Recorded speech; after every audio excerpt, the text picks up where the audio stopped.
August 6, 1943, 23:45 hours. Three Japanese destroyers exploded simultaneously in the pitch-black waters of Vela Gulf. The sound was not like thunder. Thunder warns you. Thunder builds. This was instant. Metal tearing, boilers bursting, 1,500 men screaming into darkness that swallowed their voices whole. Captain Kaju Sugura never saw the enemy that killed him. Not once, not a silhouette, not a muzzle flash, not even a wake in the water. The man who literally wrote the Imperial Japanese Navy's manual on night torpedo attacks would survive this battle only to die 2 years later, still haunted by the same question. Where are they? Nobody could answer. Because on this night, the enemy was invisible. 6 American destroyers had just achieved something that would have seemed impossible 24 hours earlier. They had annihilated 3/4 of a Japanese destroyer force without being detected, without being seen, without the enemy even knowing they existed until torpedoes were already tearing through steel hulls. The weapon that made this possible was not a gun. It was not a torpedo, though torpedoes did the killing. It was a technology so revolutionary that Japanese commanders refused to believe it existed even as their ships sank beneath them, even as the sea filled with burning oil and drowning men, even as the evidence became undeniable.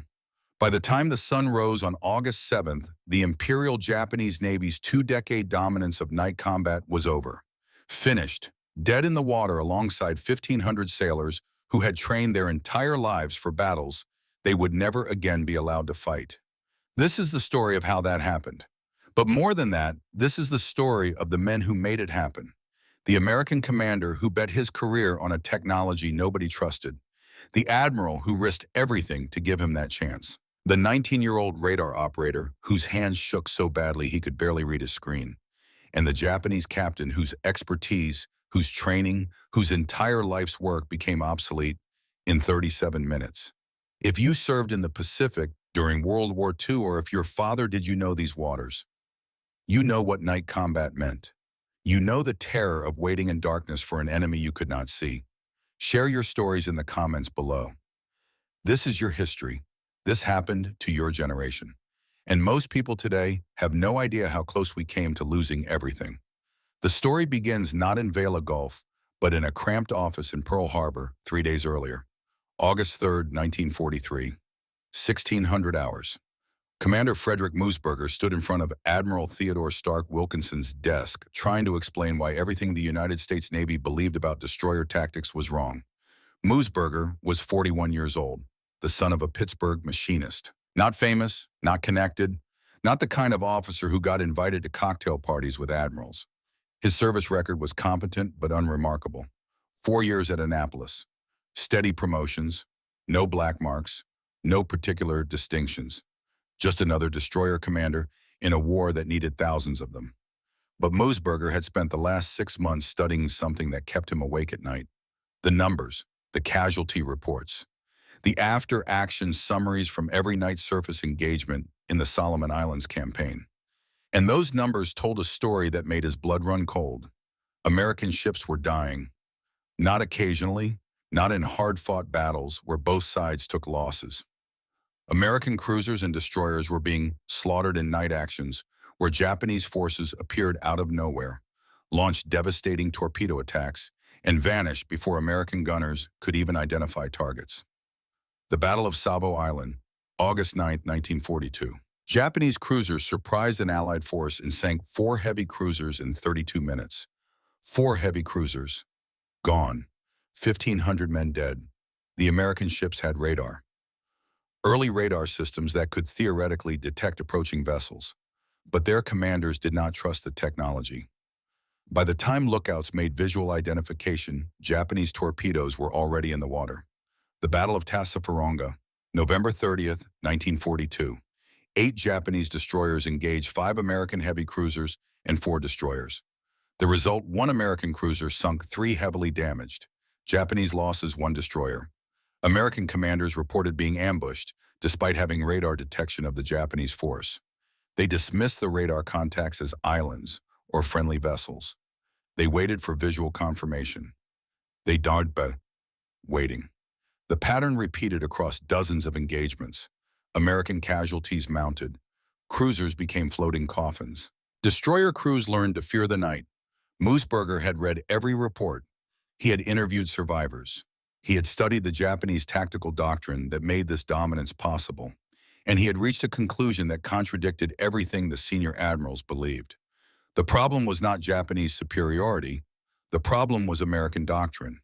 The United States Navy had radar technology that could see farther into darkness than any human eye. But American commanders were treating radar as a tool to confirm what lookouts saw, rather than as the primary sensor that made visual observation obsolete. Admiral Wilkinson listened without interrupting. He was 54 years old, silver-haired, ramrod-straight posture, the kind of officer who had come up through the ranks when naval combat meant big guns and visual range engagements. He had every reason to dismiss what Moosberger was telling him.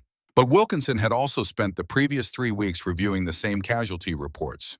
He had signed letters to the families of men who died at Salvo Island at Tassafaronga, at a dozen smaller engagements where American ships burned and Japanese destroyers escaped unscathed. He knew something had to change. Moosberger spread 6 tactical diagrams across the admiral's desk. Each one showed a proposed destroyer formation optimized for radar-directed combat. No searchlights, no visual identification, no gun action until after torpedoes were launched. Complete reliance on electronic sensors that most officers considered experimental at best and dangerously unreliable at worst. The silence in the office stretched. Outside the window, Pearl Harbor gleamed in late afternoon sun. Battleships and cruisers swung at anchor. Destroyers moved between them like water bugs. The harbor had been rebuilt since December 7, 1941, but the memory of that morning hung over everything. The memory of ships caught unprepared, of men dying because someone had failed to see danger coming. Wilkinson finally spoke. His voice was quiet, almost gentle.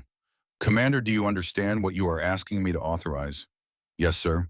"You want to take 6 destroyers into combat relying entirely on radar for situational awareness. No visual confirmation before launching torpedoes. No illumination of targets. No adherence to standard doctrine for coordinated cruiser-destroyer operations." "Yes, sir. If you are wrong, those ships will fire blind into empty ocean, or worse, into our own forces. The professional consequences would be severe. For both of us, I understand, sir." Wilkinson tapped one of the tactical diagrams with his index finger. The paper made a soft sound against the wood desk. Outside, a destroyer's horn sounded, 2 short blasts, backing out of a berth. "I have read the casualty reports too, Commander. I know what we are losing. I know that doing the same thing while expecting different results is not strategy. It is negligence." He looked up, met Moosberger's eyes. "You have 24 hours to prove this works. I will assign you 6 Fletcher-class destroyers, all commissioned in the last year, all equipped with SG surface search radar and Mark 37 fire control systems.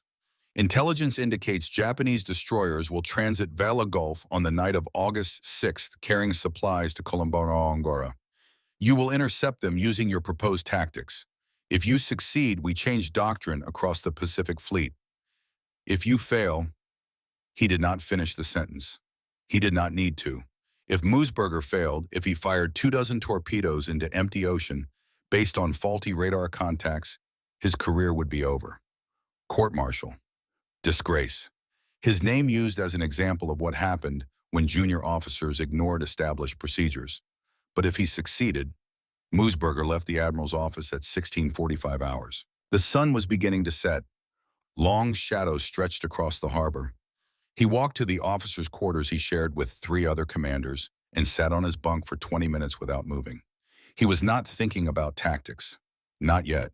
He was thinking about a morning 2 years earlier when he had stood on the deck of a destroyer in San Diego Harbor and watched his 5-year-old daughter wave goodbye.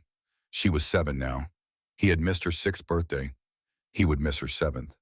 He carried her photograph in his wallet, a black and white image already fading at the edges. If he died in Vela Gulf, she would remember him only from photographs.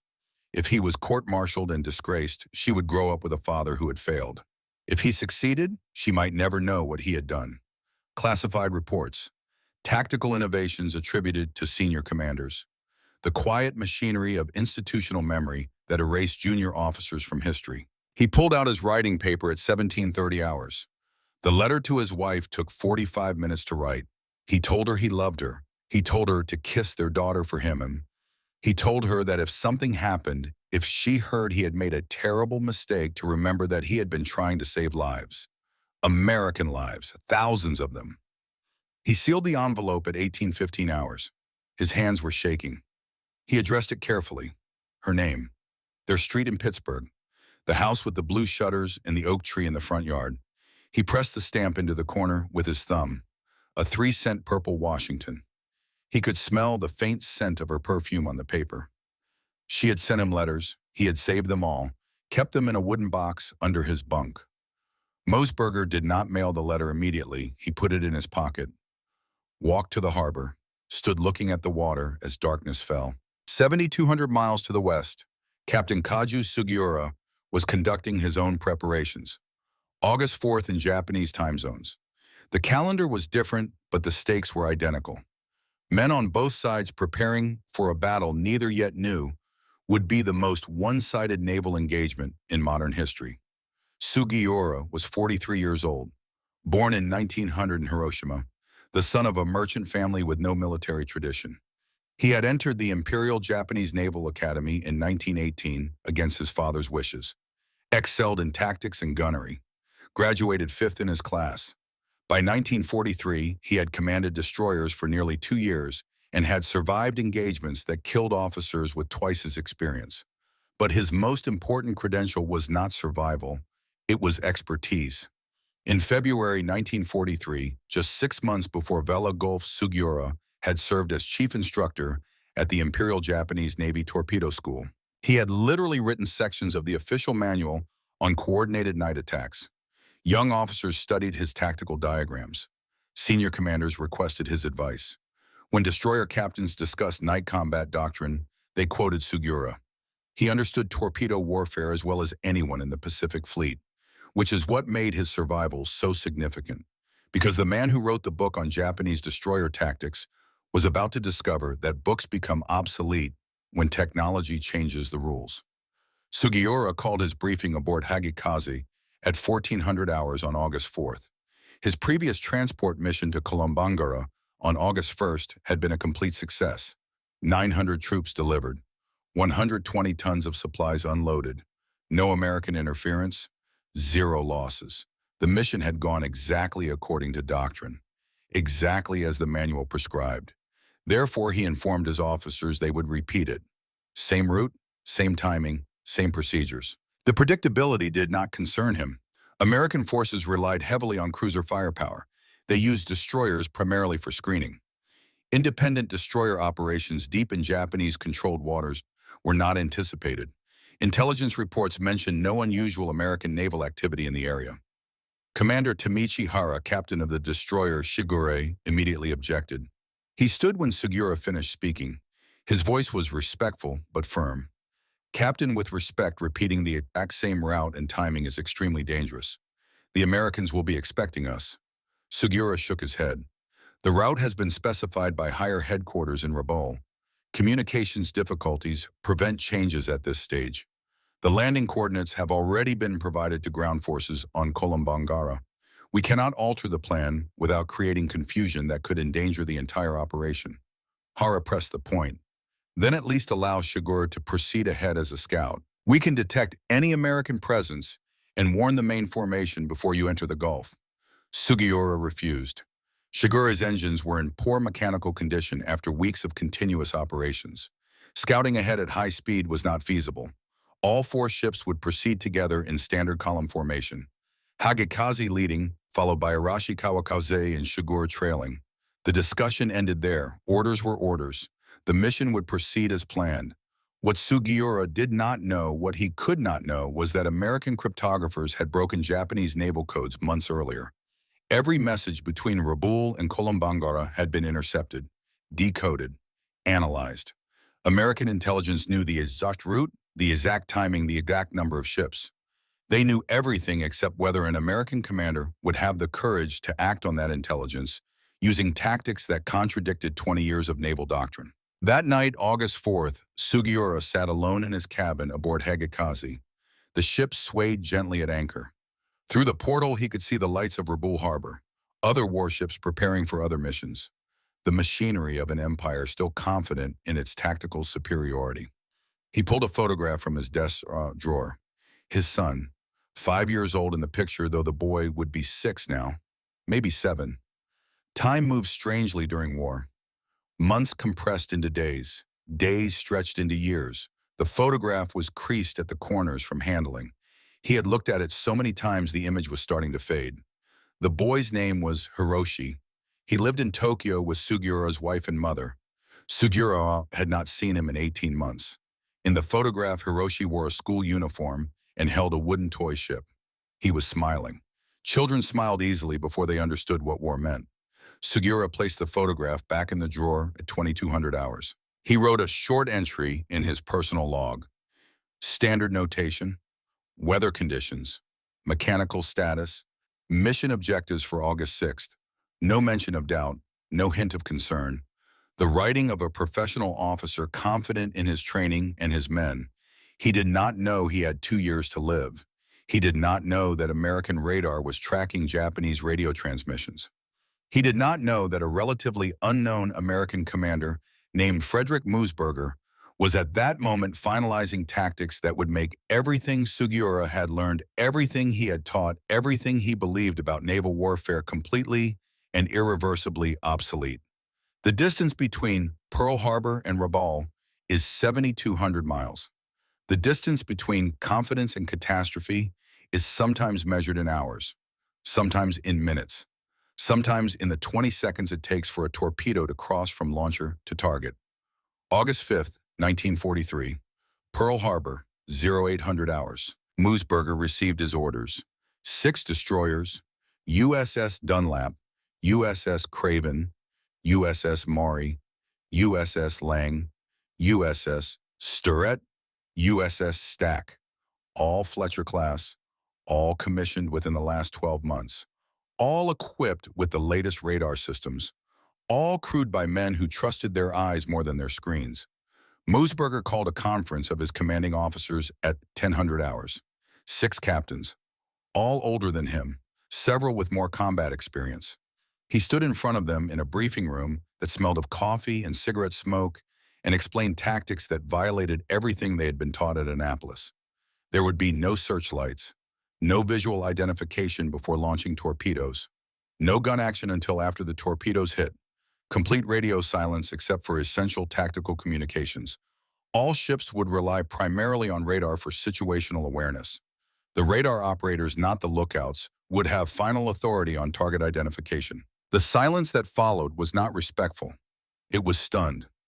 One captain, a commander named James Wilson, who had survived Savo Island, spoke first. "Sir, with all respect, this contradicts everything we know about destroyer operations. Radar produces false contacts. It mistakes islands for ships. It generates phantom targets. We have procedures in place because those procedures were developed through hard experience." Moosberger had expected this. He had prepared his response carefully. "Commander Wilson, you survived Savo Island. You know what happened in that night. Your ships had radar contact on approaching Japanese cruisers 30 minutes before the engagement. Your commanders dismissed those contacts as unreliable. They waited for visual confirmation. By the time your lookouts identified Japanese vessels, their torpedoes were already in the water.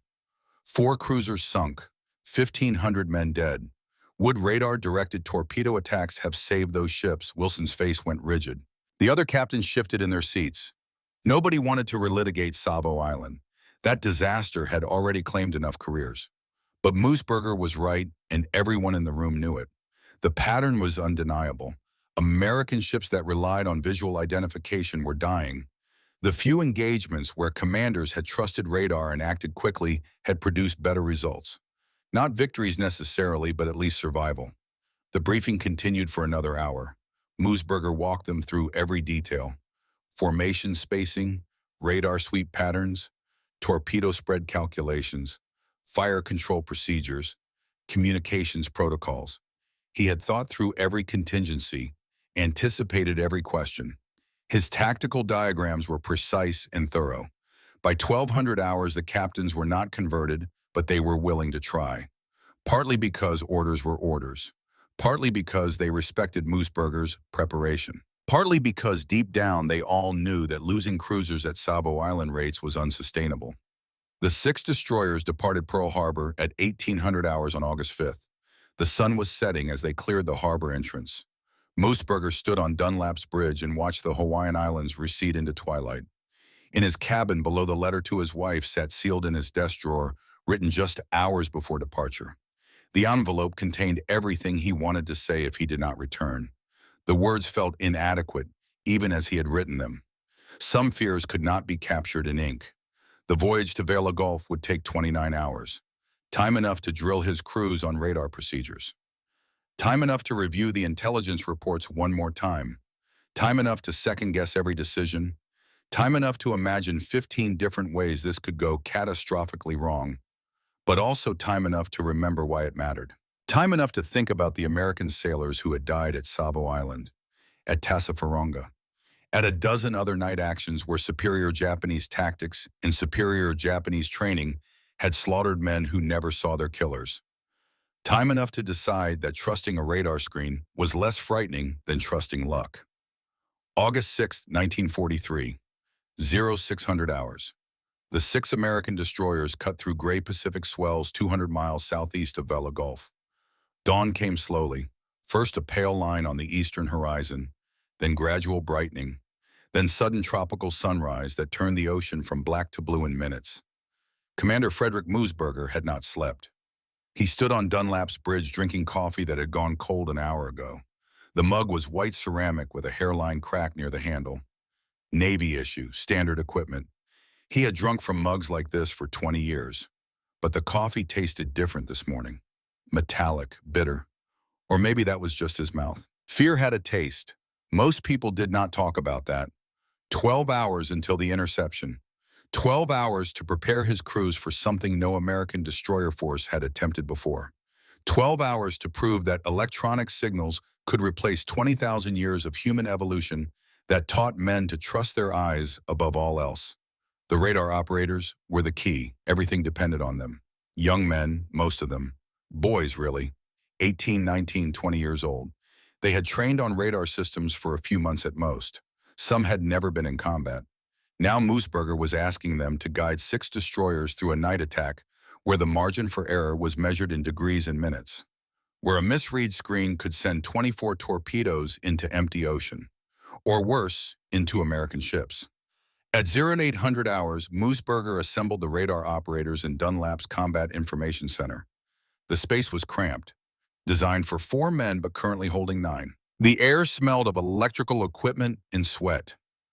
The SG radar display glowed green in the dim light, concentric circles, range rings at 2,000-yard intervals, a sweeping line that rotated clockwise, painting contacts as bright pips against dark background.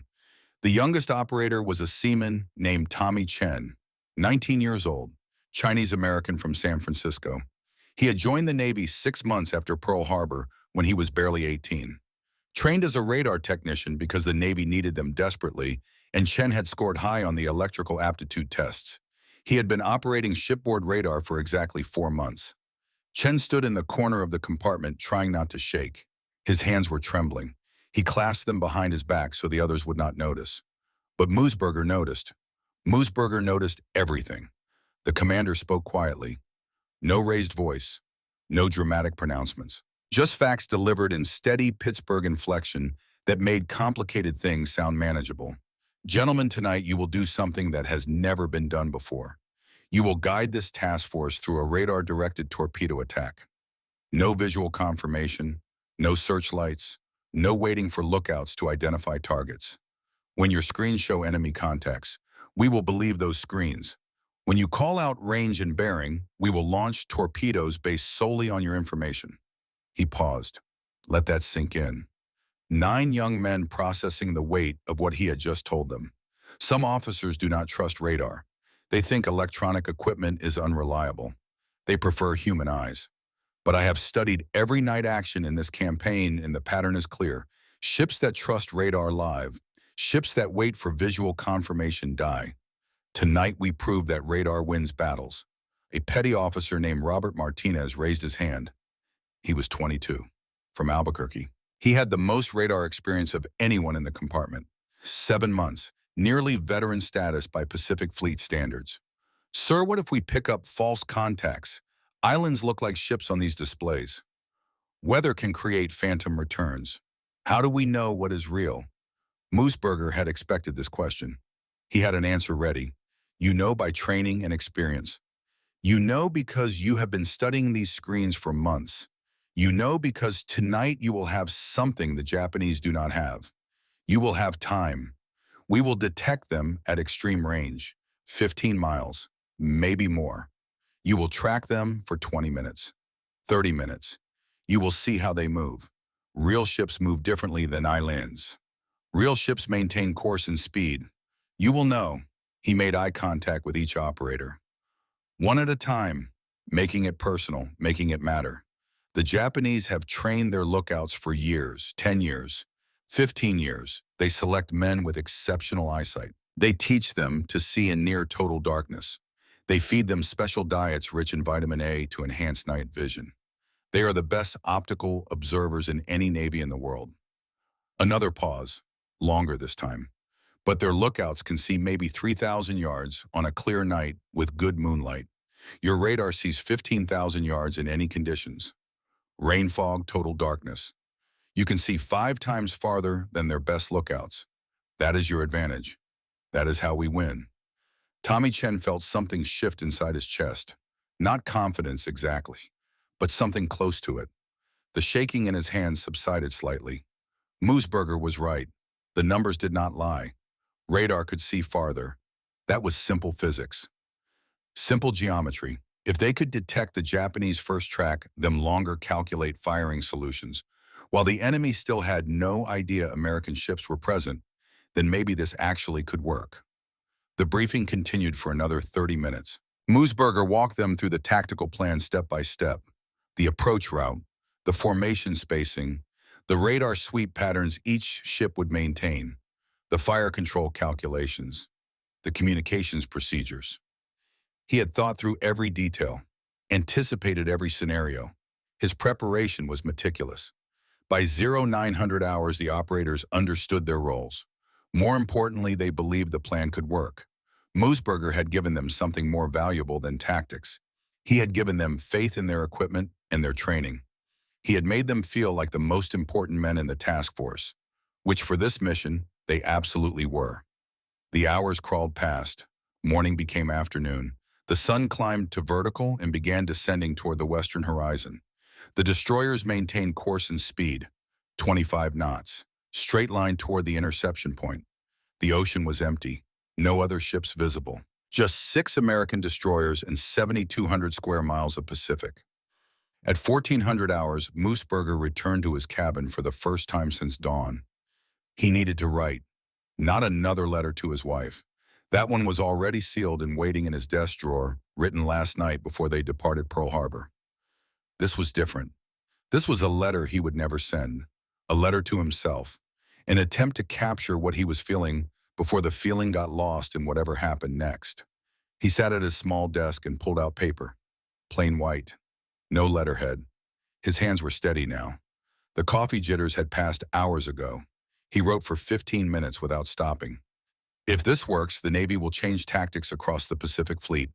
Radar will become the primary sensor for all night surface operations. Thousands of American sailors will survive battles they would otherwise lose. The Japanese advantage in night combat will disappear. We might shorten the war by months, maybe years. If this fails, I will be court-martialed, disgraced, my career over, my family shamed. But more importantly, good men will die because I convinced them to trust screens instead of eyes. Their blood will be on my hands, on my decisions, on my arrogance in thinking I understood naval warfare better than officers with decades more experience. Either way, after tonight, nothing will be the same. Either radar proves itself and changes everything, or radar fails and sets electronic warfare development back years. Everything depends on the next 12 hours. He folded the paper carefully, put it in his pocket. He would burn it later, or save it, depending on what happened. At 1600 hours, the call to battle stations sounded throughout the task force. 2 short blasts repeated 3 times. Men who had been resting below decks climbed to their positions. Gunners manned their 5-inch mounts. Torpedo crews prepared their tubes. Damage control parties positioned themselves. Everyone donned life jackets and helmets. The sun was 2 hours from setting. The sky was clear. Visibility unlimited. Perfect conditions for visual observation. Terrible conditions for surprising an enemy who specialized in night combat. But perfect conditions for radar. And that was what mattered. At 17:30 hours, Moosberger gathered his officers one final time. This meeting was different from the morning briefing. Shorter, more personal. He wanted to see their faces, wanted them to see his, wanted to say things that could only be said before men went into combat together. We are about to attempt something the Navy has never done. Some of you are skeptical. I understand that. I am asking you to abandon procedures you were taught at the academy, to trust equipment you do not fully understand, to follow tactics that contradict your training. He looked at each captain, held their gaze. But I am also asking you to trust mathematics, to trust physics, to trust the fact that electromagnetic waves travel farther than light waves. That radar can see what eyes cannot, and most importantly, to trust each other. The Japanese commanders we will face tonight are experts. They have more experience than we do, better training than we do, better doctrine than we do. But they have one critical weakness. They cannot see us coming. They do not know we can detect them at 15 miles. They think darkness protects them. Tonight we prove that darkness means nothing when you have radar. The sun touched the horizon at 18:45 hours. Tropical sunset, fast and spectacular. The sky went orange, then red, then purple. Stars began appearing. Venus first, then Sirius, then the constellations. By 19:30 hours it was fully dark. No moon. Cloud cover building from the east. The conditions were degrading rapidly. By midnight, visibility would be less than 1,000 yards. Traditional naval doctrine said these conditions were too dangerous for offensive operations. Japanese lookouts with their legendary night vision would have significant advantages. American ships would be operating nearly blind. Moosberger stood on Dunlap's bridge and understood something the skeptics did not. These conditions were not dangerous. They were perfect. Radar did not need starlight. Electronic pulses traveled through rain and fog as easily as through clear air. While Japanese lookouts strained to see through darkness, American radar painted a perfect picture of the tactical situation on glowing green screens. At 2,000 hours, the task force entered Vela Gulf. The formation split into 2 parallel columns as planned. Division 12 on the port side, Dunlap Craven Maury, Division 15 to starboard, Langstaret stack. 4,000 yards separation between columns. Perfect geometry for a radar-directed torpedo attack. All lights were extinguished, running lights, navigation lights, interior lights. The ships became invisible, black shapes against black water under black sky. Even men standing 10 feet apart could barely see each other. But in the combat information centers, radar screens glowed bright, sweeping lines painting a perfect picture of the tactical situation. At 2100 hours, intelligence updated the expected Japanese arrival time. The enemy destroyers had departed Rabaul on schedule. 4 ships as predicted. Hagekaze, Arashi, Kawakaze, Sugura, sailing in column formation. Speed 30 knots. Expected to enter Vela Gulf between 2300 and 2330 hours. Tommy Chen sat at his radar display in Dunlap's Combat Information Center and tried to control his breathing. In and out, slow and steady. His hands were sweating inside his gloves. He wiped them on his pants. The compartment was silent except for the hum of electrical equipment and the occasional crackle of radio static. The plan was simple. Wait for radar contact. Track the Japanese force as it approached. Calculate firing solution. Launch torpedoes when range close to optimal distance. Turn away before the enemy detected American presence. Let the torpedoes do their work. Then engage with gunfire only after the Japanese were already dying. Simple in theory, terrifying in practice. At 22:33 hours, Tommy Chen's screen lit up with contacts. 4 distinct pips, bearing 340 degrees, range 29,500 yards, nearly 16 nautical miles away. His voice came out as a whisper. Contact, bearing 340, range 29500. The tactical officer leaned over his shoulder. Are you certain? Chen watched the pips. They were moving, maintaining steady bearing. Consistent speed. Real ships. No question. Positive contact. 4 ships in column formation. Speed approximately 30 knots. Heading south-southeast. The tactical officer keyed the radio. All ships Dunlap. Radar contact bearing 340 range, 29500. 4 ships in column. Designate as probable enemy force. 5 acknowledgements came back immediately. Every ship in the task force had the same contacts. Every radar operator seeing the same thing. 16 miles away, the Japanese destroyers were approaching exactly as intelligence had predicted. And they had absolutely no idea 6 American destroyers were waiting. Moosberger stood behind Chen and watched the display. The green pips crawled slowly across the screen. So slow they almost seemed stationary, but they were closing. Every sweep of the radar brought them slightly nearer. The geometry was perfect. The Americans were positioned between the Japanese and the dark mass of Kolombangara Island. Invisible against the land background, the Japanese were approaching through open water with nothing to conceal them. For 20 minutes, American radar operators tracked the Japanese force, while Japanese lookouts saw nothing. 20 minutes of perfect information against complete blindness. 20 minutes where one side knew everything and the other side knew nothing. The information asymmetry was so complete, it seemed almost unfair. At 2,253 hours, range had closed to 12,000 yards, 6 nautical miles. The Japanese were still unaware. Moosberger made his decision. All ships prepare to launch torpedoes on my command. Target the leading 3 vessels. Ignore the trailing ship. In the torpedo rooms, men trained their tubes to port, toward the invisible enemy. The Mark 15 torpedoes were already armed. Gyroscopes spinning, propulsion systems ready.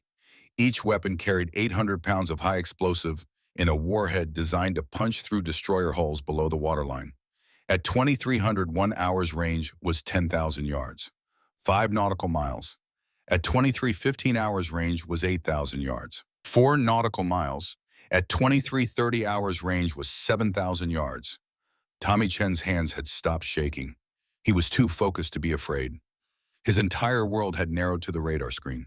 4 green pips, range decreasing, bearing constant, speed steady. Everything was perfect. Everything was working exactly as Moosberger had predicted. At 2,341 hours, range was 6,300 yards, 3.4 nautical miles. Moosberger's voice was calm, almost gentle.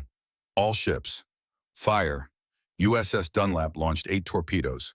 The compressed air ejection system made a sharp hiss, barely audible over the wind. The weapons entered the water with quiet splashes. Activated, accelerated to 36 knots, settled to their preset depth of 10 feet. Began running toward targets 3.4 miles away. USS Craven fired 8 torpedoes.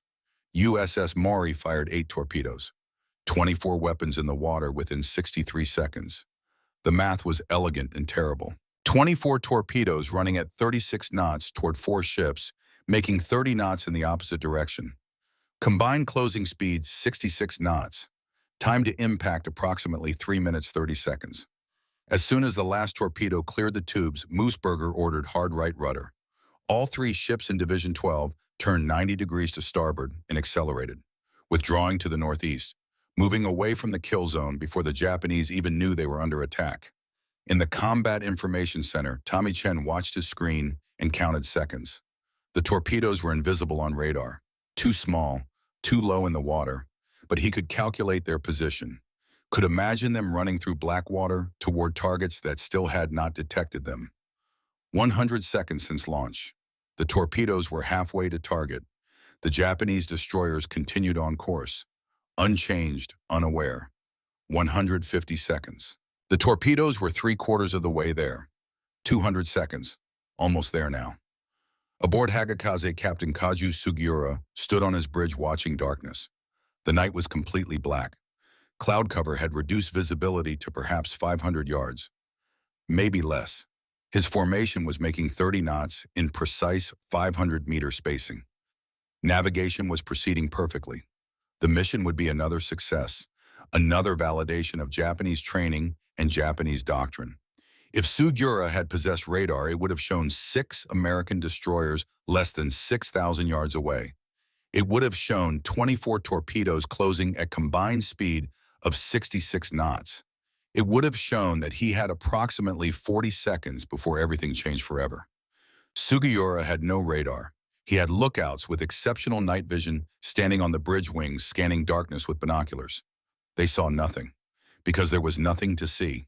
The American destroyers had launched their torpedoes and turned away. They were already withdrawing, already invisible again in the darkness. At 23:43 hours, Sugura's lookout called out. White waves, black objects, several ships heading toward us. Commander Tamichihara on Sugura's bridge did not hesitate. He ordered emergency turn to starboard and directed his torpedo crews to prepare for launch. But Sugura was 1,500 yards behind the leading destroyers. Too far back, too late. At 23:45 hours, the first torpedo struck Hagakaze's starboard side directly beneath the boiler room. The explosion was massive. White water and steam erupted inward. The warhead contained nearly half a ton of Torpex explosive, more powerful than TNT, designed specifically to break ships apart. The blast shattered Hagakaze's keel, ruptured the boiler, released superheated steam at 600 degrees into spaces where men were standing. They died instantly. No time to scream. No time to understand what was happening. Just sudden heat and then nothing. 2 more torpedoes slammed into Hagakaze within 30 seconds. One struck the forward engine room. Water poured through a hole 20 feet across. The engine room crew had no chance to escape. The compartment flooded in seconds. Drowned men who never reached the ladders. The other torpedo penetrated near the forward magazine. The ammunition detonated. 5-inch shells, each one a bomb, dozens of them going off simultaneously. The blast lifted Hagakaze's bow completely out of the water. The ship's spine bent. Metal screamed. Captain Sugura was standing on the bridge when the forward magazine exploded. The blast wave threw him against the bulkhead. He felt ribs crack, tasted blood. The ship was dying beneath him. He could feel it in the angle of the deck, the way everything was tilting, the sound of metal tearing. The question that had haunted him for the past 20 minutes of invisible stalking now became his overwhelming thought. Where are they? Where is the enemy? Damage control teams pulled him from the wreckage of the bridge, got him to a life raft as Hagakaze's bow section separated and began its slide beneath the waves. He would survive this night, would live to file reports, would spend 2 more years trying to understand how American technology had rendered Japanese expertise meaningless. But the question would never leave him. Even when British destroyers found him in 1945 using the same radar-directed tactics, the question would still be echoing in his mind as the sea finally claimed him. Arashi took 2 torpedo hits amidships. Both struck below the waterline, shattering the keel and igniting fuel bunkers. The ship's speed dropped from 30 knots to 0 in 90 seconds. Dead in the water, already sinking. 400 men went down with her. Most trapped below decks when the watertight doors sealed automatically. Their hammering on the steel grew weaker, then stopped. Kawakaze suffered the worst fate. A single torpedo struck directly under the bridge in the forward magazine. The magazine detonated. The entire forward third of the destroyer simply disappeared, vaporized. 300 men ceased to exist in an instant. The remaining hull rolled over and sank in less than 2 minutes. Tommy Chen saw none of this visually. He was still watching his radar screen when the torpedoes hit. The 4 Japanese pips that had been moving steadily south suddenly became confused blooms of light. Radar returns reflecting off debris and spray and burning oil. The contacts stopped moving, started breaking apart, fading. Someone in the Combat Information Center was counting. 3 hits on lead ship, 2 hits on second ship, 1 hit on third ship, 4th ship turning away. Moosberger's voice came through calm and professional. Division 15 commenced gun action. Engage remaining targets. Commander Roger Simpson's 3 destroyers opened fire with 5-inch guns. The Mark 37 fire control system tracked targets using radar. The guns elevated, trained, fired. High explosive shells crossed the darkness at 2,500 feet per second. detonated against burning ships that could not effectively return fire. The engagement lasted 37 minutes from first torpedo launch to final shell. 3 Japanese destroyers destroyed, Hagikaze crippled and sinking, Arashi settling beneath the waves, Kawakaze had already gone. Over 1,500 men killed or dying. Hagikaze went down with perhaps 500 men, Arashi with 400, Kawakaze with 300 more. The rest drowned in the oil slicks or died of wounds before rescue could arrive. American losses: 1 sailor on USS Stack, who crushed his hand in a hatch during the initial turn away. No ships damaged, no other casualties. The casualty ratio was so lopsided it seemed impossible. But the numbers did not lie. Then something happened that Tommy Chen would remember for the rest of his life. Something that nobody had anticipated. Something that should have changed everything, but somehow did not. At 23:47 hours, 2 minutes after the first American torpedoes struck, Japanese torpedoes struck back. Commander Hara had managed to launch from Sugura before turning away. 8 Type 93 long-lance torpedoes, longer range than American weapons, larger warheads, the pride of the Imperial Japanese Navy. They had been running through the darkness on the reciprocal bearing to the American torpedo tracks. 2 of them hit USS Dunlap. The impacts came 5 seconds apart, solid thuds against the hull. The ship shuddered. Men braced for the explosions that would tear the destroyer apart, that would flood compartments, that would vindicate every officer who had argued against trusting radar over human judgment. The explosions never came. Both warheads were duds, faulty detonators, quality control failures in Japanese munitions production. The torpedoes that should have sunk Moosburger's flagship instead bounced off the hull and sank harmlessly into the depths. In Dunlap's Combat Information Center, the sound of the impacts was clearly audible. Tommy Chen looked up from his radar screen, met the eyes of the other operators. Nobody spoke, but everyone understood. If those torpedoes had worked, if Japanese manufacturing had matched Japanese design, this battle might have ended very differently. Moosburger stood frozen on the bridge.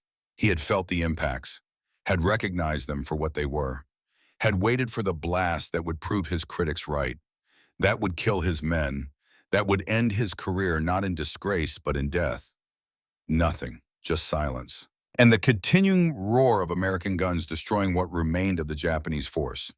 Later, much later, when analysts studied recovered Japanese torpedo fragments, they would discover that 40% of Type 93 torpedoes manufactured after mid-1943 suffered from detonator defects, resource shortages, inexperienced workers replacing skilled craftsmen. The same industrial strain that prevented Japan from developing competitive radar was also degrading the reliability of weapons that had once been their greatest advantage. But in that moment on Dunlap's bridge at 23:47 hours, Moosburger knew only one thing. They had survived not just because radar worked, but because Japanese torpedoes had failed. Victory had depended on American innovation and Japanese deterioration, on doing things right and on the enemy doing things wrong. That knowledge would haunt him. Commander Hara escaped in Sugura, the only Japanese ship to survive. But as he fled north toward Rabaul at maximum speed, he understood something that would haunt Japanese commanders for the remainder of the war. The Americans could see through darkness. Everything the Imperial Japanese Navy had trained for, everything their doctrine assumed, everything their superiority depended upon, had just become obsolete. Japanese lookouts were still the best in the world. Japanese torpedoes still outranged American torpedoes when they worked. Japanese night combat training was still superior. None of it mattered anymore, because the Americans had radar, and radar could see 15 miles through absolute darkness. And seeing first meant winning. August 7th, 1943, 02:30 hours. The engagement had ended 90 minutes ago. The Japanese destroyers were gone, sunk or fleeing. Burning oil still glowed on the water 3 miles to the south. Small fires, orange against black. They would burn for hours before the fuel was exhausted or the ocean swallowed them completely. Commander Frederick Moosburger looked down at his hands. They were steady now. The trembling from 12 hours ago had stopped, but the weight remained, a different kind of weight than fear, heavier, more permanent. The smell reached the American ships even at this distance. Burning paint, burning rubber, burning things that should not burn. And underneath it all, something else. Something Moosberger tried not to think about. The smell of men who had been in those fires. Men who were now floating face down in water thick with oil. Men who would never go home. 1,500 of them, maybe more. The exact number would never be known because most had gone down with their ships, trapped below decks when the compartments flooded, burned alive when the magazines exploded, drowned in darkness while wearing life jackets that could not save them from the suction of sinking destroyers. Moosberger had killed them. Not personally. He had not fired the torpedoes, had not aimed the guns, but he had given the orders, had designed the tactics, had convinced 6 captains and 60 radar operators and 1,800 sailors to trust electronic screens instead of human eyes. The responsibility was his. The blood was on his hands, whether those hands had physically pulled triggers or not. A young ensign approached. Sir Admiral Wilkinson sends his congratulations. He requests a full after-action report by 0800 hours. Moosberger nodded. Thank you. Dismissed. The ensign left. Moosberger was alone again with the smell of burning ships and the knowledge of what he had done. History would call this a great victory, a turning point, the engagement that proved radar superiority and changed naval warfare forever. But history was written by people who had not stood on this bridge, who had not watched those fires, who had not counted the cost in human lives. He thought about Captain Sugura, the Japanese commander who had written the manual on torpedo tactics. A professional officer doing his duty, a man with a family, with a son somewhere in Tokyo who would grow up with a father marked by this defeat. Sugura had not been evil, had not been a monster.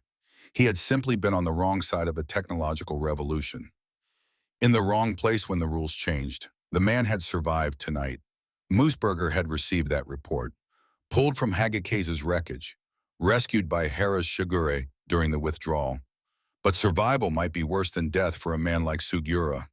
To live knowing that everything you had mastered had become worthless, that your expertise had been defeated not by superior tactics or superior courage, but by technology you did not even know existed. There was no honor in that kind of defeat, no glory in being beaten by an enemy you could not see, could not fight, could not even detect until it was already over. Moosberger pulled the letter to his wife from his desk drawer, still sealed. He looked at it for a long moment. Then he tore it into small pieces and let them fall into the ocean. The paper scattered on the wind, white fragments against black water. Gone. He would write a different letter now, one that told her he was safe, that the mission had succeeded, that he loved her and their daughter, but he would not tell her about the fires, would not describe the smell, would not mention that he had just killed more men in 37 minutes than most officers killed in entire careers, would not tell her about the Japanese torpedoes that had struck Dunlap and failed to explode, about the thin line between vindication and disaster. Some things could not be written. Some knowledge could not be shared. At 0400 hours, the task force turned southeast and increased speed to 28 knots. Racing away from Vela Gulf before Japanese aircraft could arrive at dawn, the mission was complete. The tactical objectives achieved. 3 enemy destroyers sunk, 1 damaged and fleeing. Supply mission to Kolombangara prevented. American forces 0 losses. Perfect success by every measurable standard, except for the one standard that could not be measured. The standard that asked what it cost a man's soul to kill 1,500 people he had never seen. To win a battle so one-sided it barely qualified as combat. To prove a theory with other people's lives. To survive only because enemy weapons malfunctioned. Tommy Chen sat in Dunlap's Combat Information Center and stared at his radar screen. The display still showed the area where the Japanese ships had died. Empty ocean now, just water. But Chen could see the ghosts. 4 green pips that had been there 90 minutes ago. 4 ships full of men who had not known they were being hunted, who had sailed into an ambush they could not detect, who had died without understanding what killed them. Chen was 19 years old. He had joined the Navy to fight, to defend his country, to do his duty. He had succeeded. His radar contact had been accurate. His bearing and range calls had been perfect. The torpedoes had struck exactly where fire control had aimed them. He had done everything right. So why did his hands still shake? Why could he not stop seeing those pips disappear from his screen? Why did he feel like he had done something wrong, even though everyone kept congratulating him on doing everything right? And why could he not stop thinking about those two thuds against the Dunlap's hull, the Japanese torpedoes that should have killed them all? That would have made him one of the 1,500 dead instead of one of the victors. The difference between life and death had been Japanese manufacturing defects. Not American skill, not radar superiority, just luck. Terrible random luck. A petty officer brought coffee and sandwiches to the Combat Information Center at 0430 hours. The radar operators had been at their stations for 9 hours. They needed food, needed rest. But Chen could not eat. The sandwich sat untouched on the console beside his screen. White bread, some kind of meat. He did not even know what kind. Did not care. How many men had been on those ships? 300 per destroyer, 400, 1,500 total. 1,500 men who had woken up yesterday morning, who had eaten breakfast, who had written letters home, or read letters from home, or thought about people they loved, who had been alive and now were not. And Chen had helped kill them. His radar contact, his information. Without him, the torpedoes would never have been fired. The battle would never have happened. Those men would still be alive. Except that was not true either. Because if Chen had not provided accurate radar information, then different men would have died. American men, sailors on these ships, maybe Chen himself. The Japanese had been coming to fight, would have launched their own torpedoes if given the chance, would have killed Americans with the same efficiency that Americans had killed them, had tried to kill them. Those duds against Dunlap's hull proved that. War made you choose, not between good and evil, between different kinds of necessary evil, between killing or being killed, between your people and their people. There were no clean choices, no actions without consequences, no victories without cost. Chen understood this intellectually, but understanding and accepting were different things. He was 19.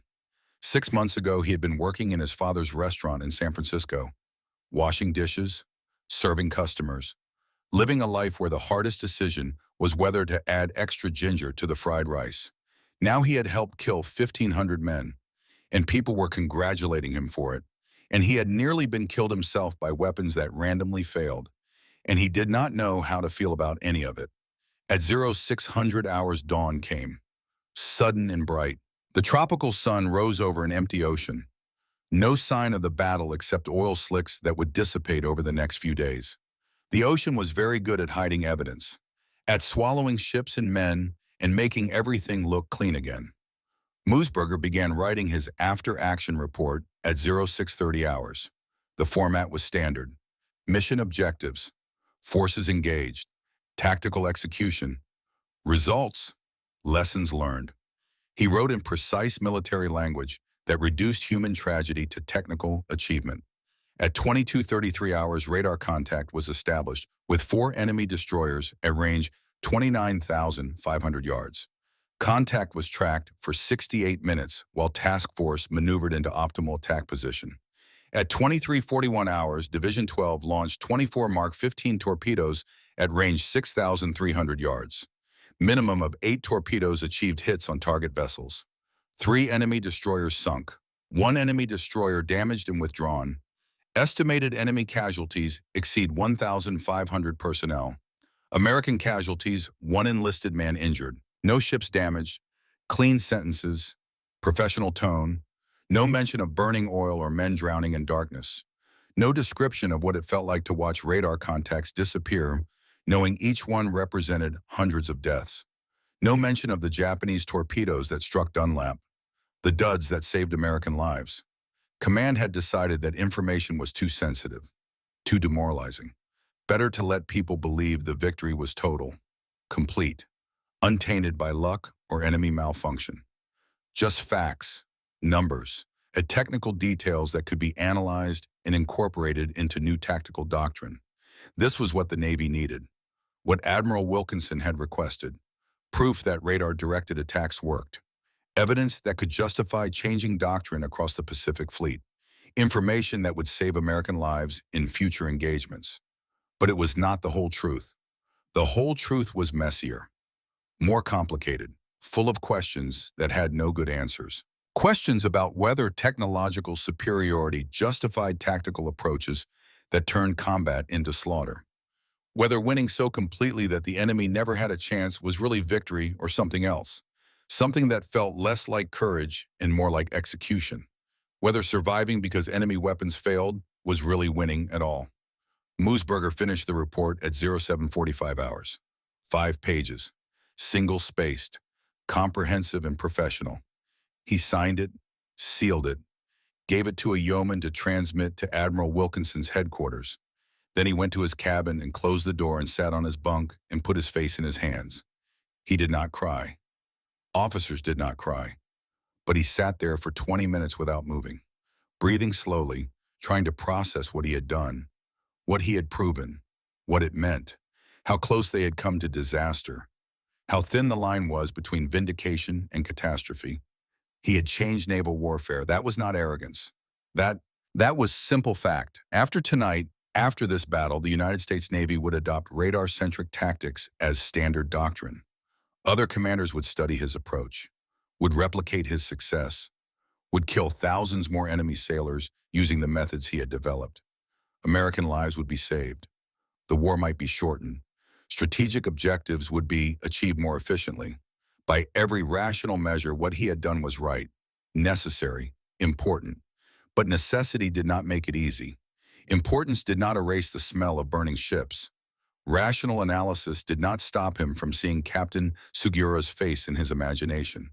A man he had never met, would never meet. A professional officer who had survived doing his duty, who had been good at his job, who had simply been outmatched by technology he did not know existed, who would carry the shame of this defeat until British radar found him 2 years later and finished what Vela Gulf had started. There was no honor in that kind of death, no glory in being killed by an enemy you could not see, could not fight, could not even detect until torpedoes were already in the water. Sugura would die in 1945, still asking the same question he had asked in Vela Gulf. Where are they? That was the future of warfare. Moosberger understood this now in a way he had not understood before the battle. The future belonged to whoever could see farther, process information faster, strike from beyond the range where human senses functioned. Combat was becoming less about courage and more about technology, less about the quality of individual warriors and more about the quality of their equipment. The realization was profound and disturbing. Because if radar made Japanese expertise obsolete, what would make American radar obsolete? What technology was being developed right now in some laboratory that would render everything Moosberger had just proven irrelevant? How long before American sailors died? The same way Japanese sailors had died tonight. Killed by enemies they could not see, using weapons they did not know existed. Progress was not linear. It was cyclical. Today's revolution became tomorrow's obsolescence. The only constant was change. And change meant that men who built their lives on expertise and experience would eventually face moments when everything they knew became worthless. 7,200 miles to the west, Commander Tamichi Hara brought Sugura into Rabaul Harbor at 1100 hours. The destroyer was the only survivor of the Vela Gulf mission, the only ship that had escaped. And Hara was the only officer who could explain what had happened. In Sugura's sickbay, Captain Sugura lay on a bunk with bandaged ribs and a face that had aged 10 years in one night. He was alive. His ship was gone. 500 men from Hagakaze were dead. And he understood now what Hara had been trying to tell him before the mission. The Americans had changed the rules, had developed technology that made Japanese superiority in night combat meaningless. Hara went straight from the dock to headquarters, filed his report within 2 hours. The report was shocking, unprecedented, almost unbelievable. But Hara was a respected officer with an excellent combat record. And Sugura, when he was well enough to add his own statement, confirmed every word. Senior commanders had to take the assessment seriously. The Americans, Hara wrote, possessed technological capabilities that fundamentally changed night surface combat. They could detect Japanese ships at extreme range, could track formations for extended periods, could launch torpedo attacks from beyond visual distance, could achieve complete surprise against forces with superior optical equipment and superior lookout training. The implications were catastrophic. Japanese night fighting doctrine, which had dominated Pacific naval combat for 2 years, was obsolete. The Tokyo Express supply missions that had sustained isolated garrisons throughout the Solomon Islands could no longer operate safely. Japanese destroyer forces faced annihilation every time they attempted night operations against American ships equipped with this new detection capability. Hara concluded his report with a recommendation that would have seemed absurd 6 months earlier. The Imperial Japanese Navy needed to develop its own electronic detection systems immediately. Radar. The technology that Japanese engineers had dismissed as impractical and unreliable was now the difference between victory and defeat, between survival and annihilation. The reports circulated through naval headquarters in Tokyo within 24 hours. Senior officers read it with a mixture of disbelief and horror. Some dismissed Hara's conclusions, insisted that American radar could not possibly be as effective as he claimed, suggested that Vela Gulf had been an anomaly, bad luck, poor execution, not evidence of systematic American technological superiority. But other officers, younger officers, officers who understood how technology was changing warfare, recognized the truth. The Americans had achieved a breakthrough, and Japan was already behind, playing catch-up in a technological race where second place meant ships sinking and men dying and strategic positions becoming untenable. Japanese engineers had developed primitive radar systems before the war. The Type 22 surface search radar had been tested on several ships, but the Imperial Navy had never prioritized electronic warfare, had invested resources in optical systems and torpedo development instead, had assumed that Japanese advantages in night vision training and Type 93 long-lance torpedoes would be sufficient to maintain tactical superiority. That assumption had killed 1,500 men at Vela Gulf, and it would kill thousands more before Japanese leadership fully accepted that the rules had changed. At 1600 hours on August 7th, Admiral Wilkinson's office at Pearl Harbor received Moosberger's after-action report. The admiral read it twice, then called a conference of his senior staff officers. The meeting lasted 3 hours. The discussion was intense. The conclusions were unanimous. Radar-directed destroyer tactics worked. The results from Vela Gulf were too dramatic to ignore. 3 enemy ships sunk, 0 American losses, detection range advantage of 10-1, hit rate of 33% compared to typical torpedo hit rates of 5 to 10%. The numbers spoke for themselves. Wilkinson drafted a message to Pacific Fleet headquarters recommending immediate doctrinal changes. All destroyer forces should adopt radar-centric tactics for night surface operations. Combat information centers should be reorganized to give radar operators greater authority. Training programs should emphasize electronic warfare skills. Traditional procedures that prioritize visual identification should be revised. The message went out at 1900 hours. Within 48 hours, it reached every major command in the Pacific Theater. Within a week, destroyer captains throughout the fleet were studying Moosberger's tactical approach. Within 2 weeks, training programs were being modified to incorporate the lessons from Vela Gulf. The institutional change that Moosberger had fought for, that Admiral Wilkinson had risked his reputation to authorize, was now official policy. The United States Navy had fundamentally altered its approach to surface combat based on one engagement that lasted 37 minutes. But institutional change moved slowly. Many senior officers remained skeptical. They had survived previous battles using traditional methods. They trusted their lookouts. They distrusted electronic equipment that seemed mysterious and unreliable. Moosberger and other radar advocates found themselves traveling to forward bases, briefing skeptical commanders, demonstrating equipment capabilities, slowly converting doubters into believers. The process took months. During that time, American destroyers fought multiple engagements using mixed approaches. Some commanders embraced radar tactics completely. Others hedged, used radar for initial detection, but waited for visual confirmation before firing. The results were predictable. Commanders who trusted radar won decisively. Commanders who hesitated suffered casualties. At the Battle of Empress Augusta Bay on November 2, 1943, American radar-directed gunfire devastated a Japanese cruiser force attempting to attack the Bougainville beachhead.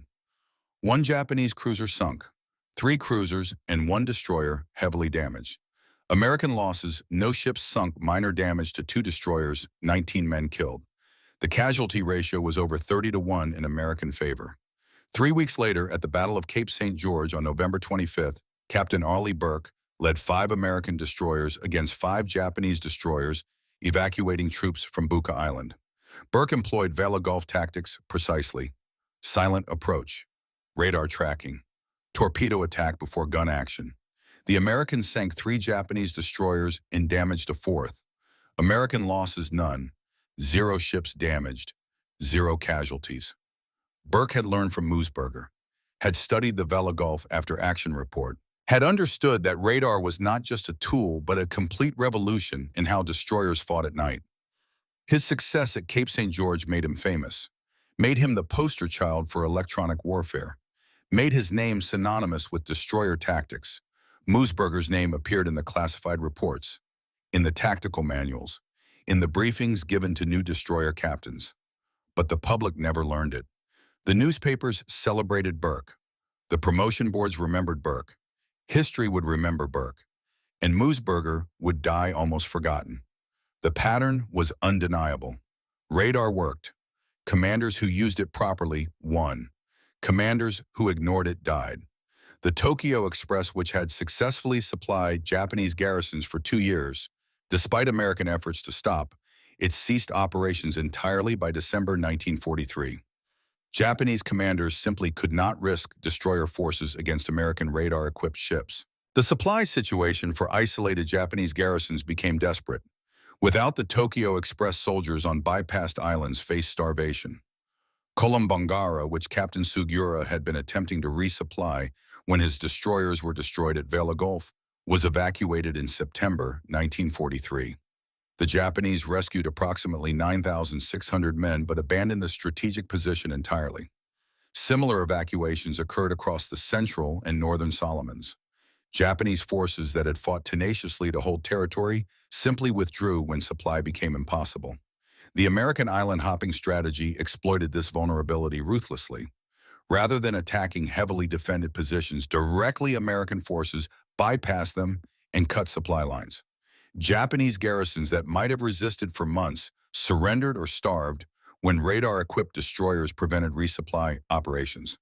The strategic implications extended far beyond the Solomons. Japanese naval planners recognized that surface combat doctrine required fundamental revision. Resources that might have gone to destroyer construction were redirected to submarines and aircraft. Surface fleet operations became increasingly defensive. The aggressive night attack doctrine that had terrorized American forces for 2 years was abandoned because it no longer worked. By early 1944, American radar superiority had fundamentally transformed Pacific naval warfare. Japanese destroyer forces were decimated. Japanese supply operations were crippled. Japanese tactical doctrine was obsolete. The men who had championed radar-centric tactics against institutional resistance were vindicated completely.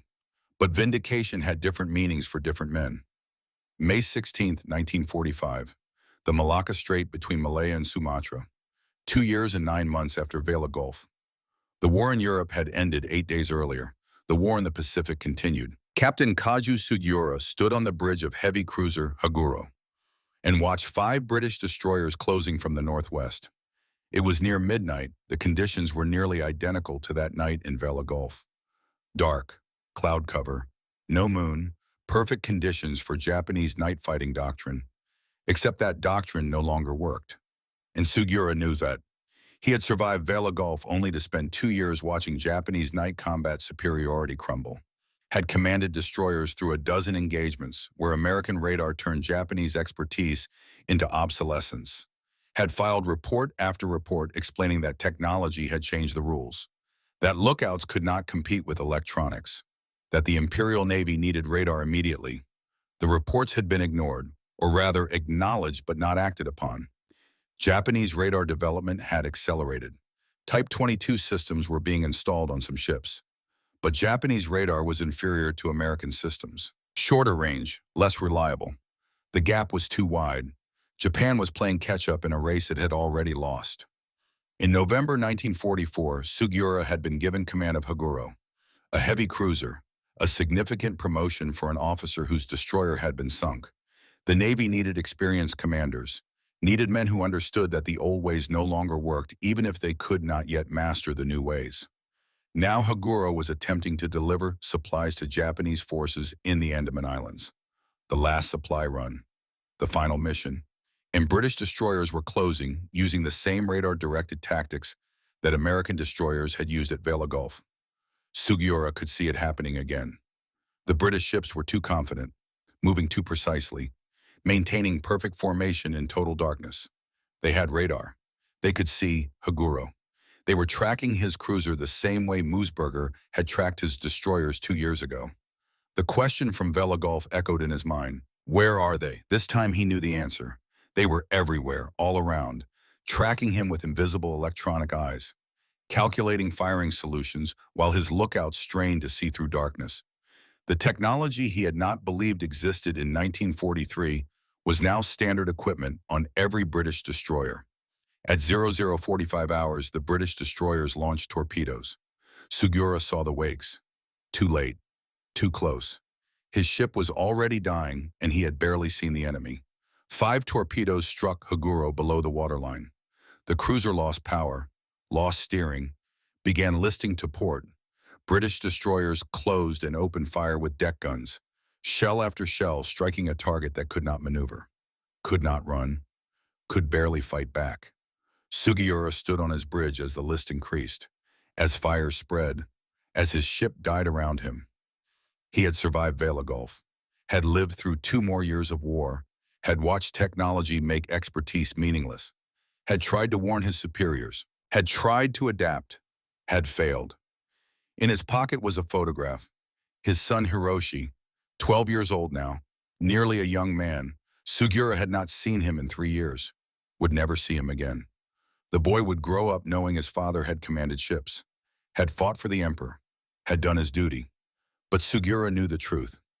He had been on the wrong side of history, had bet his life on training and expertise in an era when technology determined outcomes, had written the manual that became obsolete before the ink dried. The question still haunted him. Where are they? But now he understood. They were in the future. The invisible future where battles were fought by machines instead of men, where courage and training meant less than circuits and antennas, where expertise became worthless overnight because someone in a laboratory had invented something new. Haguro capsized at 0209 hours. Sugura went down with his ship. 500 men died with him. The last major Japanese surface action of the war, destroyed by the same radar-directed tactics that had proven decisive at Vela Gulf. The circle was complete. The man who had survived Vela Gulf died at the hands of the technology that had defeated him there. And somewhere in Tokyo, a 12-year-old boy would learn that his father was not coming home, would grow up with only photographs and official letters explaining that Captain Kaju Sugura had died serving the emperor. The question died with him. Where are they? But the answer lived on. They were in every radar screen, in every fire control computer, in every technological advancement that made the previous generation of warriors obsolete. They were the invisible future, and they were unstoppable. Commander Frederick Moosburger continued serving through the end of the war, commanded destroyer squadrons in the Philippines campaign, participated in operations at Leyte Gulf and Okinawa, applied the radar tactics he had developed at Vela Gulf to larger engagements, saved American lives, advanced up the promotion ladder, but he never received the recognition that his contribution deserved. His name appeared in classified reports, in tactical manuals read by officers who would never know who he was, in after-action summaries that credited formations and commanders, but rarely mentioned the junior officer who had developed the foundational tactics. Captain Arleigh Burke, by contrast, became famous. His success at Cape St. George, built entirely on Moosburger's Vela Gulf template, launched a career that would reach the highest levels of the Navy. Burke would become Chief of Naval Operations, would serve 6 consecutive years in that role, would oversee the development of nuclear submarines and guided missiles and all the technologies that descended from the radar revolution. The Arleigh Burke-class destroyers, the most numerous surface combatants in the modern United States Navy, would bear his name. His tactics would be studied at the Naval Academy. His leadership would be celebrated in books and documentaries. He would die in 1996 at age 94, having witnessed the evolution of naval technology from radar to satellites. But in 1996, when Burke was 94 and dying, a reporter asked him a question. Who taught you the tactics that made you famous? Burke's answer was quiet, honest. A man named Moosberger, Frederick Moosberger. He proved at Vela Gulf that radar could win battles. I just applied what he taught us. Most people have never heard his name, but every destroyer captain in the Pacific learned from what he did that night. The reporter wrote it down, published it in an obscure naval history journal. Almost nobody read it. Moosberger retired as a rear admiral in 1956, 13 years of peacetime service after the war.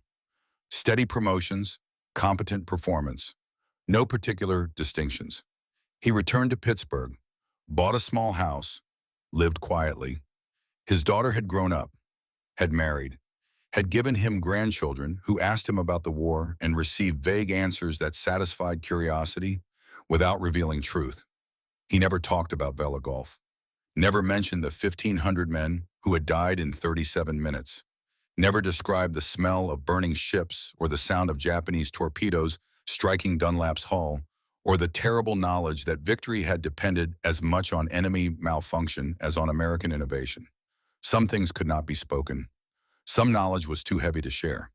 On April 12, 1974, Frederick Moosberger died of a heart attack at age 72. The funeral was held in a small church in Pittsburgh. 30 people attended, family mostly.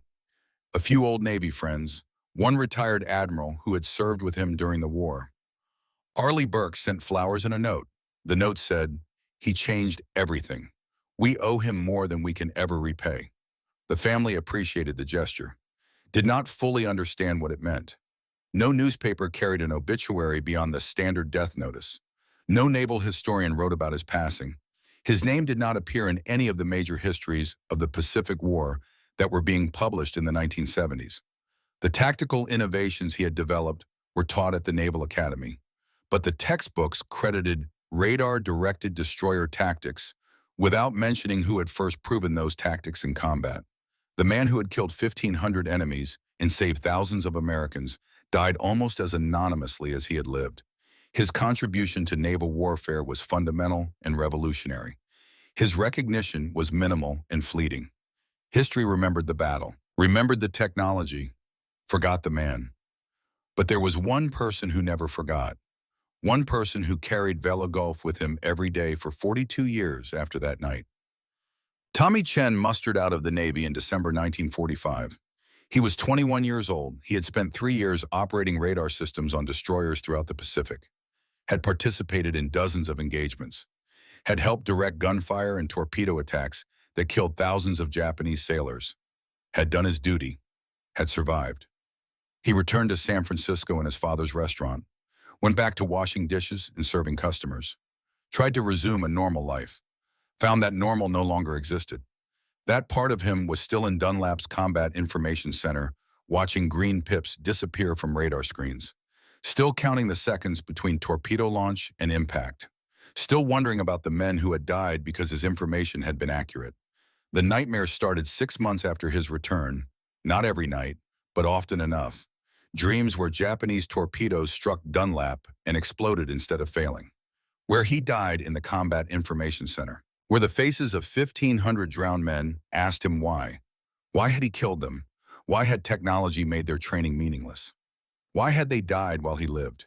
He never told anyone about the dreams. Not his family, not the few other veterans he knew. Some things could not be spoken. The men who had not been there could not understand. The men who had been there did not want to remember. Chen married in 1949, raised 3 children, took over his father's restaurant in 1962, lived a quiet American life.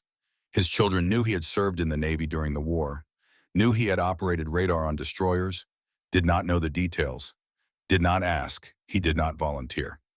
In 1985, 42 years after Vela Gulf, Chen attended a Pacific War Veterans Conference in San Diego. He was 61 years old, retired now, his children grown, his wife encouraging him to connect with other veterans, to talk about the war, to process the experiences he had carried silently for 4 decades.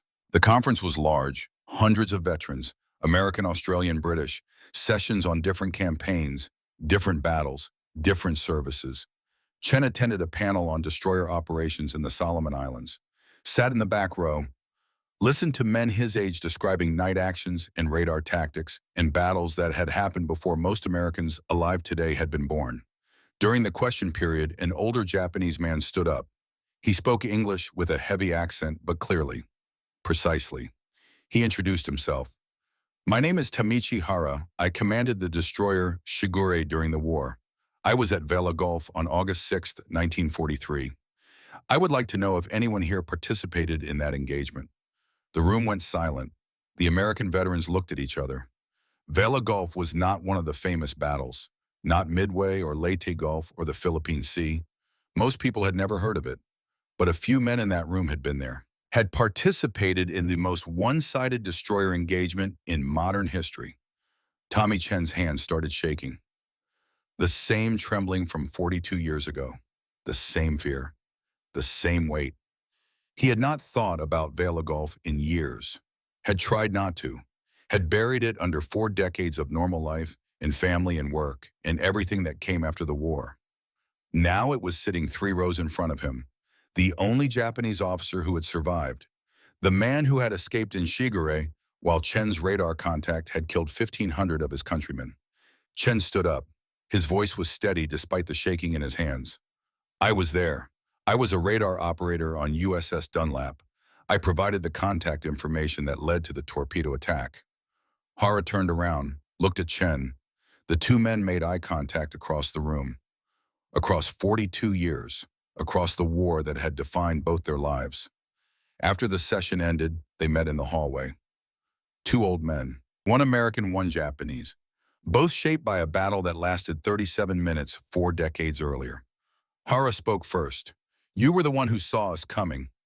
Chen nodded. My radar screen. I called out the contact. Bearing and range. The torpedoes were launched based on my information. Hara was quiet for a long moment. I lost many friends that night. Good men. Professional officers who had trained their entire lives. They died without knowing what killed them. For years I was angry, felt betrayed. We had been taught that our training made us superior, that our lookouts were the best in the world. That darkness was our advantage. Your radar made all of that worthless. Chen did not know what to say.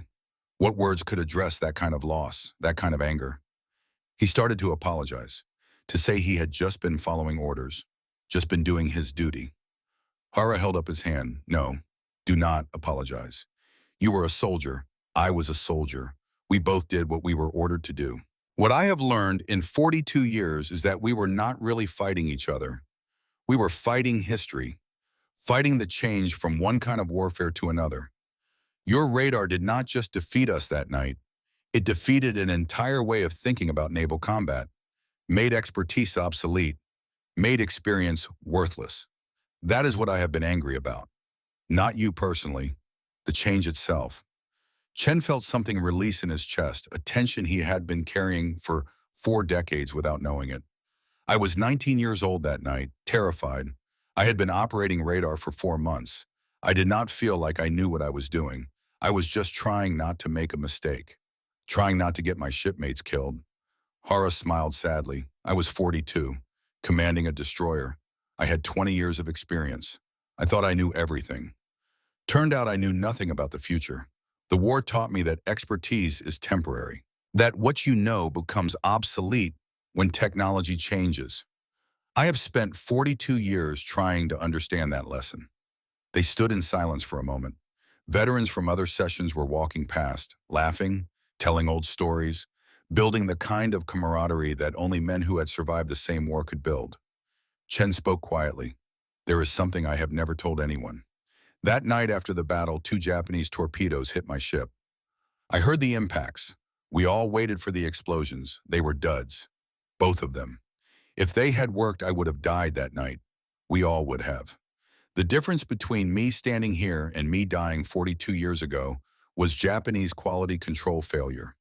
Hara's face went pale. I launched those torpedoes from Sugura, 8 Type 93s. I never knew if any of them hit. Never received confirmation. The official reports listed all of them as misses. They were not misses. They hit. They just did not explode. Hara sat down heavily on a nearby bench. So we did hit you. We did strike back. But our weapons failed. Our superior torpedoes, the Longlands we were so proud of, failed when we needed them most. Just like our superior lookouts failed. Just like our superior training failed. Everything we believed made us better turned out to be worse. Chen sat down beside him. We won that battle. Everyone says we won. But we won partly because your torpedoes malfunctioned. That is not skill. That is luck. And I have carried that knowledge for 42 years, wondering if I deserve to survive, wondering if the victory meant anything if it depended on enemy failure instead of our success. The two men sat together in the hallway of a San Diego convention center in 1985, both 61 years old, both shaped by a battle that happened when they were young, both carrying questions that had no good answers. Finally, Hera spoke. I do not think either of us deserved what happened. Deserving is not the right word for war. We were both caught in something larger than ourselves. In technological change that neither of us controlled. You operated radar because that was your assignment. I launched torpedoes because that was my duty. The radar worked. The torpedoes failed. And here we are. Do you still think about it? Chen asked. Every day, every single day for 42 years, I see my friends dying. I see Hagikaze breaking apart. I see Captain Sugura asking where the enemy was. He survived Vela Gulf, you know, lived another 2 years, commanded Higuro in 1945. British destroyers sank him in the Malacca Strait using the same radar tactics you proved at Vela Gulf. He died still asking that question. Where are they? I think about him often, about how expertise became worthless, about how the best of us died confused and obsolete. Chen nodded slowly. I see the radar contacts disappearing. I see 4 green pips that represented 1,500 men. I count the seconds between torpedo launch and impact. I hear those 2 thuds against Dunlap's hull and wait for explosions that never came. Every day, for 42 years, they sat together for another 20 minutes, talking quietly, sharing memories that they had never been able to share with anyone else. The weight of Vela Gulf had been carried alone for 4 decades. Now finally they could share it, could acknowledge it, could begin to understand it. Before they parted, Hara said something that Chen would remember for the rest of his life. We were enemies that night. We tried to kill each other. My torpedoes hit your ship. Your radar killed my friends. But war is over now, has been over for 40 years. We are not enemies anymore. We are just 2 old men who survived something that changed us both. I think that matters more than who won or who lost. Chen felt tears on his face. He was 61 years old, had not cried since 1945. But the tears came now, release, understanding, forgiveness of himself and of Hara, and of the war that had shaped them both. They embraced. 2 old men in a hallway, 1 American, 1 Japanese, both survivors, both shaped by 37 minutes in August 1943. Both carrying questions they would never fully answer, but at least now they could carry them together. Chen returned to San Francisco 2 days later. For the first time in 42 years, the nightmares stopped. Not completely, but their frequency decreased. Their intensity lessened. He had spoken the unspeakable, had shared the weight, had found understanding in the last place he expected from the enemy he had helped defeat. He lived another 18 years. Died in 2003 at age 79. At his funeral, his daughter read a letter he had written shortly before his death. The letter described Vela Gulf, described the radar contact, described the weight of killing 1,500 men, described meeting Hera in 1985 and finding peace. The letter ended with a question. What does it mean to win a battle? Is it enough to survive to defeat the enemy? Or does winning require something more? Understanding, perhaps. Reconciliation. The ability to look your former enemy in the eye and recognize your shared humanity. I do not have answers, I only have questions. But meeting Commander Hera taught me that asking the questions together is better than carrying them alone. Among the funeral attendees was a young naval officer, a great-nephew who had joined the Navy inspired by family stories about Tommy Chen's service. The officer listened to the letter, took notes, later wrote an article for the Naval Institute Proceedings about Vela Gulf and radar warfare. in the human cost of technological change. The article mentioned Moosburger, mentioned Sugura, mentioned the battle that proved radar superiority and changed naval warfare forever. A few people read it, fewer remembered it, but the knowledge was preserved. The story was told. The men who had changed everything were finally briefly remembered. The SG surface search radar that proved decisive at Vela Gulf was only the beginning. American radar development accelerated dramatically after 1943, driven by combat experience that demonstrated electronic warfare's decisive importance. By 1945, American warships carried multiple radar systems providing comprehensive coverage from surface contacts to high-altitude aircraft. The Mark 37 fire control system evolved into increasingly sophisticated targeting computers. Analog electromechanical calculators gave way to digital computers. Range accuracy improved from hundreds of meters to single meters. The integration of radar with weapon systems became seamless and automatic. After World War II, radar technology spread throughout global naval forces. The principles proven at Vela Gulf became universal doctrine. Every modern Navy operates on the assumption that electronic sensors provide primary situational awareness. Visual observation, which dominated naval warfare for millennia, became supplementary to electronic systems. The numbers tell the story of transformation.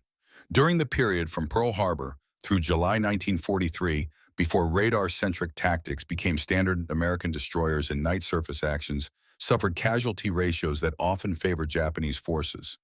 After Vela Gulf and the adoption of radar doctrine, those ratios reversed completely.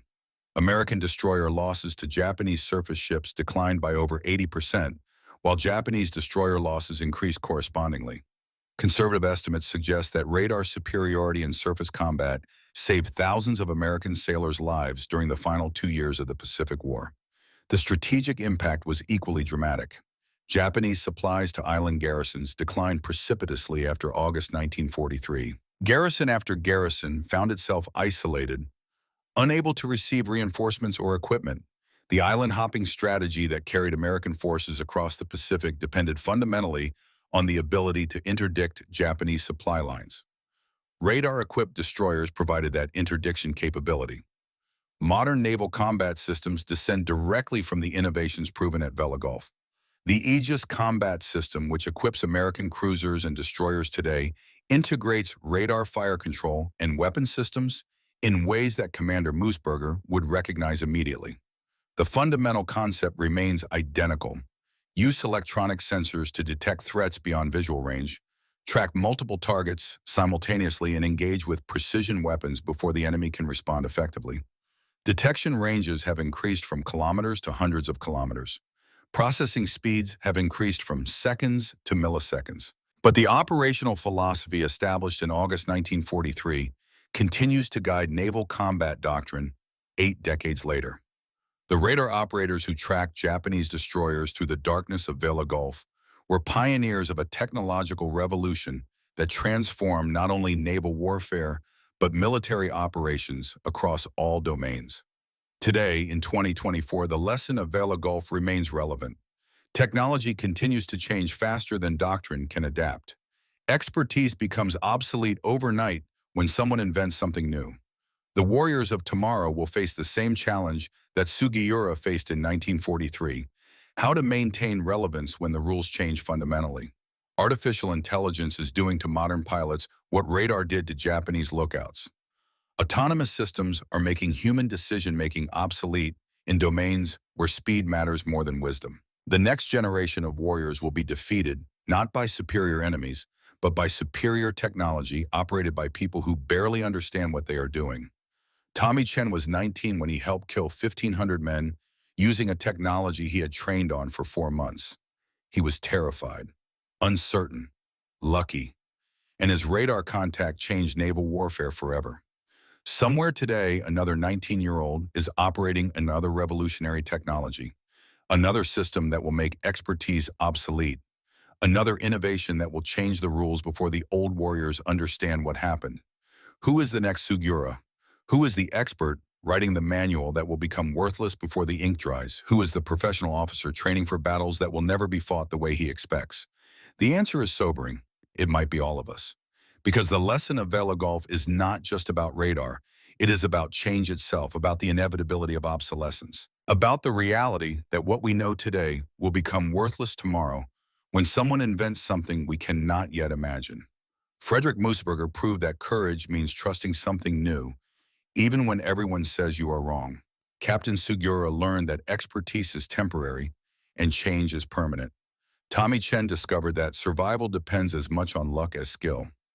Commander Hara understood that former enemies can find peace in shared understanding. These lessons matter because they are universal and timeless. They apply to every generation, every technology, every revolution that makes the old ways obsolete and the new ways essential. The Battle of Vela Gulf lasted 37 minutes.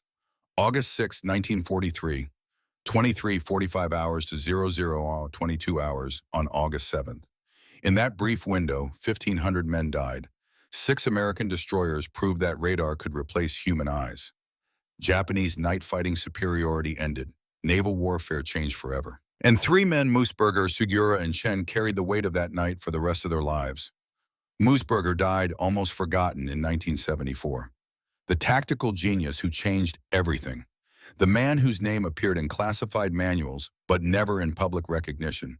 Who proved that innovation matters more than tradition. Who saved thousands of American lives by trusting a screen when everyone else trusted their eyes. Sugura died still asking where the enemy was in 1945. The expert defeated by technology. The professional officer whose lifetime of training became worthless in 37 minutes. Who wrote the manual that became obsolete before anyone could use it. Who survived Vela Gulf only to die 2 years later the exact same way. Chen died at peace in 2003. The terrified 19-year-old who became a quiet old man. Who carried guilt for 42 years before finding understanding. Who learned that former enemies can share weight better than carrying it alone. Who discovered that reconciliation matters more than victory. Their story is not well known. Vela Gulf does not appear in most history books. The battle was overshadowed by larger engagements. The tactical innovation was absorbed into doctrine without credit to individuals. The human cost was filed away in casualty statistics. But the story matters, because it is the story of every technological revolution, of every moment when expertise becomes obsolete, of every time the rules change and the experts are left asking where the enemy is. The enemy is always the same, the invisible future, the technology we do not yet understand, the change we cannot control, the reality that everything we know will eventually become worthless when someone invents something new. Frederick Moosberger understood this, bet his career on it, changed naval warfare forever, died almost anonymous. There is no USS Moosberger sailing today, no destroyer class bearing his name, no monuments or memorials celebrating his contribution. But there are Arleigh Burke-class destroyers, 68 of them, the backbone of the United States Navy, named after the man who applied Moosberger's tactics at Cape St. George and became famous for it. History is unfair that way. It remembers the famous, forgets the pioneers, celebrates the second person to do something if they do it better or louder or with more publicity than the first. But for those who know the story, for those who understand what happened in Vela Gulf, Frederick Moosberger's contribution is clear.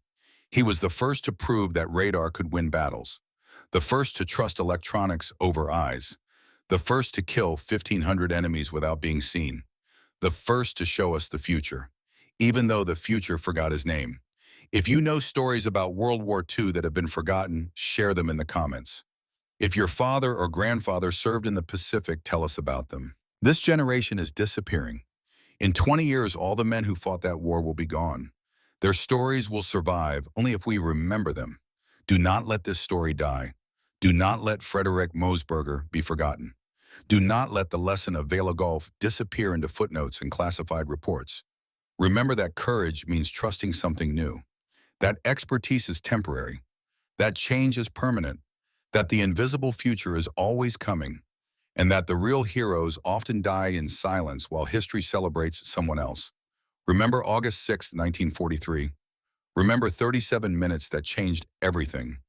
Remember the 1,500 men who died confused and obsolete. Remember the 6 ships that proved the future. Remember the three men who carried the weight of that night for the rest of their lives. Remember Vela Gulf. Remember that when technology changes, everything changes, and the experts are always the last to know. Remember that the next technological revolution is happening right now, that someone somewhere is developing the thing that will make current expertise obsolete, that the warriors of today will face the same confusion that Japanese lookouts faced in 1943 when radar made their training worthless. Remember that we are all temporary, obsolete, all waiting for the technology that will make us irrelevant. But also remember that human beings matter more than technology, that reconciliation matters more than victory, that two old enemies embracing in a hallway 42 years after trying to kill each other matters more than who won the battle. Remember that Tommy Chen and Tamichi Hara found peace together, that the weight becomes lighter when shared, that understanding is possible even across the deepest divides. Remember the invisible future. It is already here, already changing the rules, already making experts obsolete.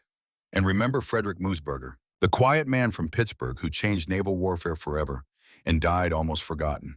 Do not let history forget him again.